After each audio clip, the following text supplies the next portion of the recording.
नमस्कार मंडळी, मी शीतल आणि तुम्ही पाहताय दिल्लीकर मराठी। सध्या कार्तिक महिना सुरू आहे। कार्तिक महिन्याचा शुक्ल पक्ष सध्या चालू आहे। हा कार्तिक महिना स्नान, दान, जप, तप इत्यादी कर्मांसाठी विशेष महत्त्वाचा मानला जातो। कार्तिक महिन्यामध्ये कार्तिकी एकादशी येते, जी महाएकादशी म्हणून ओळखली जाते। या दिवशीच चातुर्मासाची समाप्ती होते। आणि बघा, कार्तिक हे नाव भगवान कार्तिकेय यांच्या नावावरून पडलेलं आहे। गणपती बाप्पांचे बंधू, त्याचबरोबर भगवान शिवशंकर, माता पार्वती यांचे पुत्र कार्तिकेय यांच्या नावचा हा महिना आहे। आणि स्त्रियांना कार्तिकेयांची पूजा करण्याची संधी याच महिन्यामध्ये मिळते, जी वर्षभरातून एकदाच मिळणारी संधी असते। इतर वेळा स्त्रिया कार्तिकेयांची पूजा करू शकत नाही।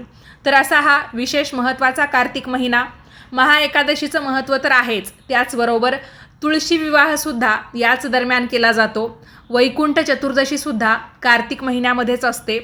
त्याचबरोबर ज्या महिलांना भाऊबीजेच्या वेळा आपल्या भावाचं औक्षण करता आलं नाही, तर इतर आपण ते कोणत्या दिवशी करू शकतो, किंवा वर्षातून एकदाच आपण एकतर रक्षाबंधनाला आणि भाऊबीजेला आपल्या भावाचं औक्षण करतो, आपल्या माहेरी आपण जात असतो। पण आपल्याला अशा काही अडीअडचणी येतात, जसं की सुतक असणे, मासिक धर्म असणे, विटाळ असणे, किंवा अजूनसुद्धा काही अडीअडचणी, की त्याच्यामुळे आपण आपल्या भावाचं औक्षण त्या दरम्यान करू शकलो नाही। तर ते कधी करायचं, तर ते आपण ओवाळीपर्यंत, तर ती ओवाळी जी आहे तर तिला आपल्याकडे देवदिवाळी असंही म्हटलं जातं। त्रिपुरारी पौर्णिमेपर्यंत दिवाळीचा सण चालतो असं म्हणायला काही हरकत नाही। त्यामुळेच अद्याप आपण दिवाळीचे जे काही कंदील असतील, किंवा दिवाळीच्या ज्या काही आपण लाईटिंग केलेल्या असतात, लाईट माळा लावलेल्या असतात, तर त्याही काही काढलेल्या नसतील। देवदिवाळीपर्यंत सगळ्यांचा हा दिवाळीचा उत्साह जो आहे तो कायम असतो। तर आता 5 नोव्हेंबर 2025ला बुधवारच्या दिवशी त्रिपुरारी पौर्णिमा आलेली आहे। कार्तिक महिन्याची ही पौर्णिमा असल्यामुळे या पौर्णिमेला कार्तिक पौर्णिमा असंही म्हटलं जातं। तर या व्हिडिओमध्ये मी तुम्हाला कार्तिकी पौर्णिमेची म्हणजेच त्रिपुरारी पौर्णिमेची संपूर्ण माहिती अतिशय साध्या सोप्या पद्धतीने सांगणार आहे। या दिवशी आपल्याला भगवान शिवशंकरांची एक प्रभावी अशी सेवा करायची असते। तर ती करण्यामागचा उद्देश नेमका काय आहे तेही तुम्हाला या व्हिडिओमध्ये समजून जाईल। तेव्हा विनंती हीच की हा व्हिडिओ तुम्ही शेवटपर्यंत ऐकावा, जेणेकरून सर्व काही तुम्हाला अगदी व्यवस्थितपणे समजेल। व्हिडिओ पाहत असताना सर्वांनी कमेंट्समध्ये ओम नमः शिवाय अवश्य लिहा, जेणेकरून भगवान शिवशंकरांचं नामस्मरण त्या निमित्ताने आपल्या हातून लिहिलं जाईल। चला व्हिडिओला सुरुवात करते। तर बघा मंडळी, मंगळवार दिनांक 4 नोव्हेंबर 2025 रोजी आहे वैकुंठ चतुर्दशी, आणि या दिवसाला हरिहर भेट या नावाने ओळखलं जातं। तर या दिवशी रात्री 10:36 त्रिपुरारी पौर्णिमेचा प्रारंभ होणार आहे। त्यानंतर बुधवार म्हणजेच 5 नोव्हेंबर 2025 रोजी संध्याकाळी 6:49 ही पौर्णिमा संपणार आहे।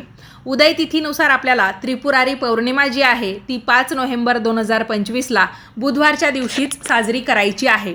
तर या त्रिपुरारी पौर्णिमेच्या निमित्ताने आपल्याला नेमक्या कोणकोणत्या सेवा करायच्या आहेत, ज्यांच्यामुळे आपल्याला अनंतपटीने लाभ तर मिळणार आहे, भगवान शिवशंकरांचे आशीर्वाद मिळणार तर आहेच, याशिवाय आपल्यातला अज्ञानरूपी अंधकारसुद्धा दूर होणार आहे।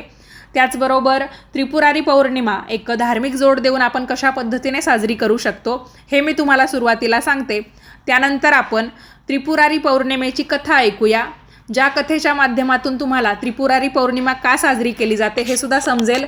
आणि जरी आत्ता व्हिडिओच्या निमित्ताने त्रिपुरारी पौर्णिमेच्या आधीच तुम्ही ती कथा ऐकली असेल, तरी पण हा व्हिडिओ सेव्ह करून ठेवा, जेणेकरून प्रत्यक्ष ज्या दिवशी त्रिपुरारी पौर्णिमा आहे, म्हणजे यंदा ती 5 नोव्हेंबर 2025ला आहे बुधवारच्या दिवशी, तर ती सेवा करत असताना तुम्ही कथासुद्धा ऐकायची आहे, किंवा सेवा करून झाली की त्यानंतर तुम्ही त्रिपुरारी पौर्णिमेची कथा ऐकली तरी पण तुम्हाला त्याचे खूप लाभ मिळणार आहे। हे तुम्हाला आत्ता नाही समजणार, जसजसे दिवस पुढे जातील तसं तसं तुम्हाला अनुभव येत राहील की आपण जी त्रिपुरारी पौर्णिमेची सेवा केली, की त्याच्यामध्ये आपण भगवान शिवशंकरांची ती एक महान अशी सेवा केली होती, जी वर्षभरातून एकदाच आपल्याला करण्याची संधी मिळते, आणि त्यामुळे आपल्याला हे सगळे लाभ होत आहे। आपल्या जीवनामध्ये एक सकारात्मक परिणाम आपल्याला पाहायला मिळत आहे।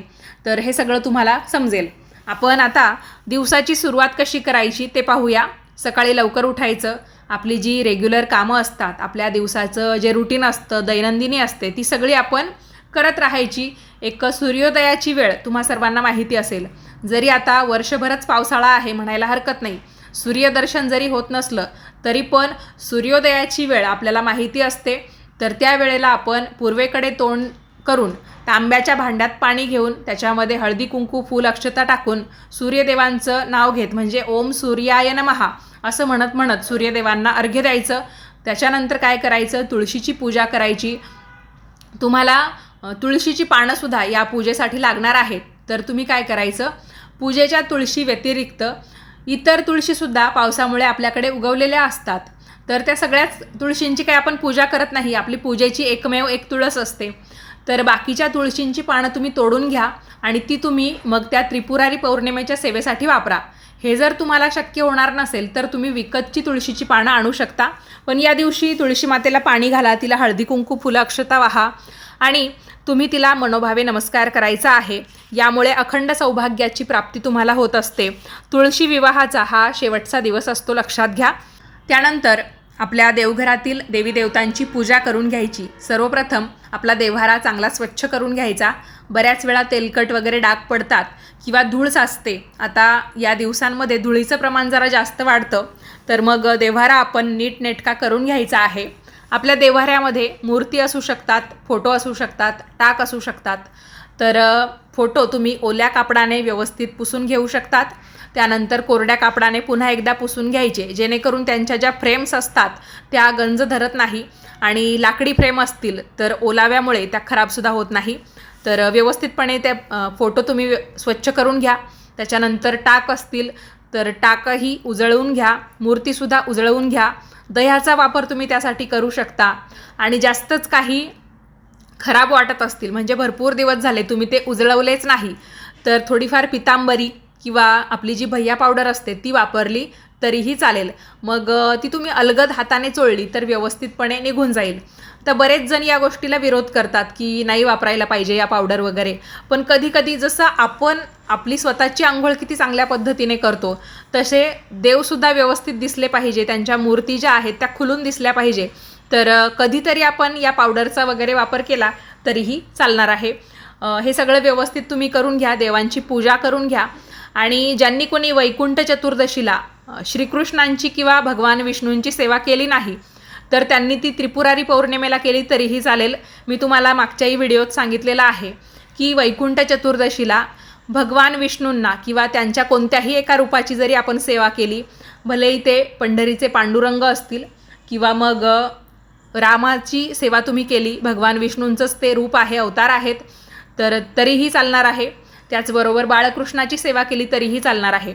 तर एरवी आपण त्यांना तुळस वाहतो, तर या वैकुंठ चतुर्दशीच्या निमित्ताने किंवा त्रिपुरारी पौर्णिमेच्या दिवशी आपण त्यांची सेवा केली तर त्यांना आपण भगवान शिवांचं नाव घेत घेत बेल वाहायचं आहे. आणि शिवलिंगाची म्हणजे भगवान शिवशंकरांची सेवा करताना आपल्याला त्या शिवलिंगाला तुळस वाहायची आहे, जी आपण त्यांना इतर कोणत्याही दिवशी वाहत नाही, जी एकमेव एक दिवस जो असतो त्रिपुरारी पौर्णिमेचा तेव्हा वाहत असतो. तर मग तेव्हा आपण भगवान विष्णूंचं नामस्मरण करायचं आणि त्यांना आपण तुळस वाहायची. म्हणजे अशी विरुद्ध कृती आपल्याला करायची आहे. हरिहर भेटीचा हा दिवस असतो आणि भगवान शिवशंकर जे आहेत ते पृथ्वीचा संपूर्ण कारभार गेले 4 महिने सांभाळत होते, तो आता पुन्हा आपल्या जगतपालक भगवान श्रीहरी विष्णूंकडे सुपूर्द करत आहेत. म्हणून हा दिवस हरिहर भेटीचा म्हणून ओळखला जातो.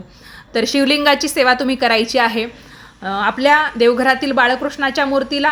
त्याचबरोबर आपण शिवलिंगाला या दिवशी पंचामृताचा अभिषेक करू शकतो आणि त्यानंतर त्यांना फुलं वगैरे अर्पण करून आणि त्यांना जो गंध प्रिय आहे, जसं की भगवान विष्णूंना चंदनाचा गंध लावला जातो, त्याचबरोबर अष्टगंध लावला जातो, बुक्का, गुलाल हा गंध लावला तरीही चालेल किंवा हळद लावली तरीही चालतं.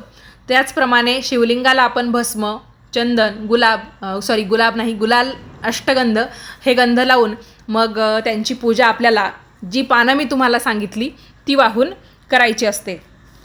तर अशा पद्धतीने त्यांची पूजा वगैरे करायची आणि तुम्हाला पौर्णिमेच्या निमित्ताने उपवास करायचा असेल तर उपवासही तुम्ही करू शकता.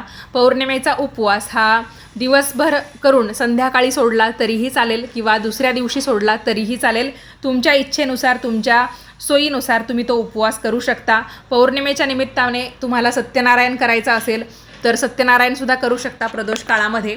आणि त्याच वेळेस म्हणजे प्रदोष काळामध्ये किंवा थोडीशी रात्र झाली, साधारणतः संध्याकाळचे 7 वगैरे वाजून गेले की त्यानंतर तुम्ही ही भगवान शिवशंकरांची त्रिपुरवातीची सेवा करू शकता. त्यासाठी तुम्हाला काय लागणार आहे, 750 वातींची एकच वात भेटते, जिला त्रिपुरवात असं म्हटलं जातं. जिथे आपल्याला पूजा साहित्य मिळतं ना, तिथे आपल्याला ती सहज मिळून जाते. म्हणजे 750 कापसाच्या वाती एकत्र करून ती वात बनवलेली असते आणि तिला बरोबर एकमेव एक वात अशी वरती काढलेली असते. ती मग आपण प्रज्वलित करायची असते. ती प्रज्वलित केली की खालच्या सगळ्या वातींचा जो काही गठ्ठा आहे किंवा संच आहे तो आपोआप पेटला जातो, प्रज्वलित होतो. म्हणजे एकत्रित करून या वाती अशा गुंफलेल्या असतात आणि आपल्याला त्यांचा म्हणजे बघितला ना तर एक वातींचा काहीतरी समूह आहे, वातींचा गठ्ठा आहे, अशा पद्धतीने ती वात आपल्याला दिसते. तसं व्हिडिओमध्ये सुद्धा मी तुम्हाला दाखवणार आहे. तर बघा, ही जी वात असते तर ती आपल्याला तुपामध्ये भिजवायची असते. तुपामध्ये ही वात भिजवून ठेवायची, सकाळीच भिजवून ठेवली, मग संध्याकाळी प्रदोष काळामध्ये आपण ती प्रज्वलित केली तरीही चालेल. त्यासाठी तुम्ही एखादी मातीची मोठी पंती घेऊ शकता, तिच्यात ती भिजवलेली वात ठेवू शकता किंवा आपलं जे होमाचं भांडं असतं त्याच्यामध्ये ती वात ठेवली तरीही चालतं किंवा आपलं जे तांब्याचं ताट असतं तिच्यामध्ये सुद्धा आपण ही तुपात भिजवलेली वात ठेवू शकतो. तर सुरुवातीला काय करायचं, एक छोटीशी रांगोळी वगैरे काढून घ्यायची किंवा फुलांची सजावट करा, दिसायलाही ते छान वाटतं आणि आपलं मन महत्त्वाचं म्हणजे प्रसन्न होतं हे सगळं बघून. तर मग आपण ज्या काही आपल्या देवदिवाळीच्या निमित्ताने आपल्याला पंत्या लावायच्या असतात त्या आपण लावून घ्यायच्या. जसं की आपल्या घराच्या मंदिरात म्हणजे देव्हाऱ्यात लावायची, त्याचबरोबर तुळशीजवळ लावायची, मुख्य दरवाजात लावायची, आपल्या खिडकीत लावायची, वरती गच्चीवर टेरेसवर जागा असेल तर तिथे लावायची, म्हणजे गच्ची टेरेस तुमच्या घराला असेल तर तिथे, किंवा जिथे खूप अंधार राहत असेल तिथे तुम्ही लावू शकता. आसपास कुठे मंदिरं असतील तर तिथेही तुम्ही या दिवशी दीपदान केलं तर त्याचा तुम्हाला खूप चांगला फायदा मिळणार आहे. आता ही भिजवलेली म्हणजे तुपात भिजवलेली जी काही त्रिपुरात आहे तर ती आपल्याला त्या भांड्यात घ्यायची आहे. सर्वात प्रथम या त्रिपुरवातीला हळदी कुंकू फूल अक्षता वाहायच्या, नमस्कार करायचा आणि ही वात प्रज्वलित करून द्यायची. त्यावेळेस तुम्ही महामृत्युंजय मंत्र म्हणायचा आहे. ओम त्र्यंबकम यजामहे सुगंधिम पुष्टिवर्धनम उर्वारुकमिव बंधना मृत्योर्मोक्षी यमामृतात. तर यामुळे काय होतं, आपल्या कुटुंबावरचं अपमृत्यूचं भय टळतं. त्याचबरोबर भगवान शिवशंकरांचे लाखो पटीने आशीर्वाद आपल्याला मिळतात. घरातल्या सर्वांनी या त्रिपुरवातीला नमस्कार करायचा आहे. सगळ्यांनी त्यावेळेस सांब सदाशिव हा जय जयकार करत राहायचा आहे. आता 750 वातींची एक वात असल्यामुळे ही वात प्रज्वलित होताना म्हणजे संपूर्ण जळत येताना भरपूर वेळ लागतो, भरपूर वेळ ती घेते. तोपर्यंत आपण तिथेच बसून राहायचं आणि त्यावेळेस आपण उगाच मूक राहण्यापेक्षा जी त्रिपुरारी पौर्णिमेची कथा आहे जी मी तुम्हाला आता पुढे सांगते ती वाचू शकता, ऐकू शकता. यूट्यूबवर सुद्धा तुम्हाला ती मिळून जाईल किंवा तुमच्याकडे धार्मिक गोष्टींच्या पुस्तिका असतील त्यातून तुम्ही वाचू शकता किंवा भगवान शिवशंकरांच्या नामाचा माळजपसुद्धा तुम्ही करू शकता. किंवा तुम्हाला काहीच म्हणायचं नसेल तर राम राम राम असं तुम्ही मनात म्हटलं तरीही चालेल, तुम्हाला ऐकू येईल एवढ्या आवाजात म्हटलं तरीही चालेल. तर अशा पद्धतीने ही सेवा आपल्याला करायची आहे. जेव्हा ती वात पूर्ण जळते, शांत व्हायला येते, तर आपण ती कशाने शांत करायची तर दुधाने शांत करायची. आपण एका छोट्याशा भांड्यामध्ये अगदी 1-2 चमचे दूध घ्यायचं आणि ती वात आपण शांत करून द्यायची आहे. तर जी एक वात अग्नीचं रूप घेऊन सतत जळत होती तिला आपण थंड गोष्टीने शांत करायचं असतं. तर म्हणून त्यासाठी आपण दुधाचा वापर करत असतो. 1-2 चमचे दूध टाकायचं आणि मग तुम्ही त्या वातीला पुन्हा एकदा नमस्कार करू शकता. आणि त्या वातीचा जो काही काळवंडलेपणा असतो म्हणजे हाताला आपण ती लावून बघितली तर असं काळं काळं हाताला लागतं, एक प्रकारे तो भस्मच असतो. तर हा भस्म आपल्याला शिवलिंगाला अर्पण करायचा आहे.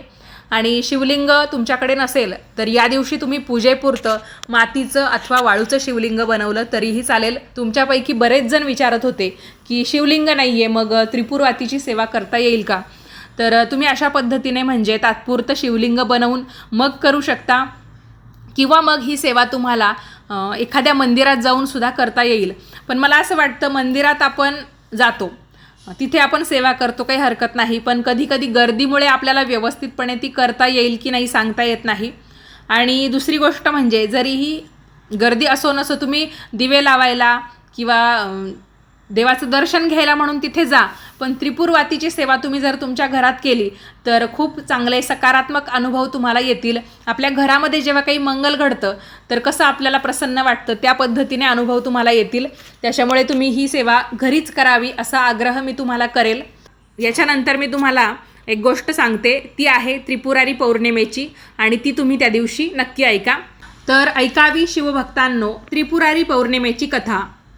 त्रिपूर नावाच्या दैत्याने ब्रह्मदेवाची आराधना करून त्यास संतुष्ट करून घेतले. मध्यंतरी इतर देवांनी त्यांच्या आराधनेमध्ये विघ्न आणण्यासाठी पुष्कळ खटाटोप केला, परंतु तो व्यर्थ गेला. इतक्यात ब्रह्मदेव वर देण्यास तयार झाले. तेव्हा त्रिपुराने मला अमरत्व प्राप्त व्हावे असा वर मागितला. वर मिळाल्यामुळे त्याने सर्व देवांना सतावून सोडले. प्रत्यक्ष भगवान विष्णूंना सुद्धा त्रिपुराला प्रतिकार करता आला नाही. शेवटी भगवान शिवशंकरांनी 3 दिवस युद्ध करून कार्तिक शुक्ल पौर्णिमेला त्रिपुरासुराचा वध करून देवांचे गेलेले वैभव परत मिळवून दिले. आपले गेलेले वैभव परत मिळालेले पाहून सर्व देवांना अतिशय आनंद झाला व त्यांनी भगवान शिवशंकरांचे आभार स्तुती म्हणून दीपोत्सव साजरा केला. म्हणून या दिवसाला देव दीपावली असंही म्हणतात. देवाप्रमाणे आपल्याही जीवनामध्ये अनेक दुःख अनिष्ट जे काही असतील तर त्यांचंही या निमित्ताने निवारण होऊन आपल्या जीवनामध्ये आनंद निर्माण व्हावा. दिव्यांच्या प्रकाशामध्ये तो आनंद आपल्या हृदयामध्ये देखील पसरावा म्हणून हा दिवस दरवर्षी भगवान शंकरांच्या मंदिरामध्ये 750 वाती जाळून दिवे लावून साजरा करतात. या वाती म्हणजे त्रिपुराच्या वाती होय. तसेच या दिवशी भगवान शिवाला अभिषेक घालून या वाती जळाल्यावर राख म्हणजेच भस्म काही जण सांबाच्या म्हणजेच भगवान शिवांच्या पिंडीला लावतात, कारण भगवान शिवशंकरांना भस्म अतिशय प्रिय आहे. त्यातल्या त्यात गरम चितेचा भस्म शिवपिंडीला लावण्याची पद्धत होती. अजूनसुद्धा काही मंदिरांमध्ये कदाचित असेल, पण मग काही ठिकाणी आता ही पद्धत बंद झालेली आहे. आणि गाईच्या शेणाच्या ज्या गोवऱ्या असतात तर मग त्या जाळून त्यांची जी काही राख तयार होते, त्यांचा जो गरम भस्म असतो तो आता शिवपिंडीला लावला जातो. आता बघा, त्रिपुराच्या या वाती लावणे म्हणजे त्रिपुरासुराचे प्रतिकात्मक पेटवलेली चिता असते असे गृहीत धरून त्याचे भस्म शिवाला अशा स्वरूपाने लावण्याची ही पद्धत आहे. तर ही होती त्रिपुरारी पौर्णिमेची कथा. त्याचबरोबर आधी मी तुम्हाला त्रिपुरारी पौर्णिमेच्या निमित्ताने काय काय सेवा करायच्या हे सुद्धा सांगितलेलं आहे. त्यामुळे सगळं काही आठवणीत ठेवा. आणि महत्त्वाचं हेच आहे की सगळ्या काही सेवा अवघड नाही आहे, एकदम सोप्या आहेत. तुम्ही समजा तो 750 वातींचा गठ्ठा तुम्हाला मिळाला नाही तर तुम्ही सेपरेट अशा 750 वाती तयार करू शकता वेळ काढून, किंवा मग तुम्ही विकतच्या वातींचा संच घ्या की वेगवेगळे तुम्ही वातींचे असे पाकिटं घेतले तर मग त्याच्यातल्या तुम्ही 750 वाती मोजायच्या आणि त्या एकत्रित तुम्ही एका वातीने बांधून घ्यायच्या आणि मग त्याच्यावर तूप वगैरे टाकून म्हणजे सगळ्या वाती मग तुम्ही एकत्रित भिजवून एखाद्या मोठ्या पंतीमध्ये किंवा तांब्याच्या ताटामध्ये होमाच्या भांड्यामध्ये प्रज्वलित केल्या. आणि त्या प्रज्वलित करत असताना आपण नेमकं काय काय म्हणायचं आहे हेही मी तुम्हाला सांगितलं. अशा पद्धतीने तुम्हाला ते करता येईल. व्हिडिओ कसा वाटला, माहिती कशी वाटली ते कमेंट करून नक्की कळवा. तुमच्या एक कमेंटमुळे तुमचे जे काही अनुभव आहेत किंवा तुम्हाला व्हिडिओ कसा वाटला, काय वाटलं हे सगळं काही आम्हाला समजतं आणि पुढचा व्हिडिओ करायला प्रेरणा मिळते. तेव्हा एवढं काम नक्की करा. अतिशय साधं सोपं आहे. आपण भेटूयात पुढच्याच नवीन व्हिडिओमध्ये. तोपर्यंत सर्वांनी काळजी घ्या आणि याच पद्धतीचे नवनवीन माहितीचे धार्मिक आध्यात्मिक व्हिडिओ दररोज पाहण्यासाठी आजच दिल्लीकर मराठी या यूट्यूब वाहिनीला नक्की सबस्क्राईब करा. आणि हा व्हिडिओ पाहिल्याबद्दल तुम्हा सर्वांचे खूप खूप धन्यवाद. त्रिपुरारी पौर्णिमेच्या हार्दिक शुभेच्छा. सांब सदाशिव की जय.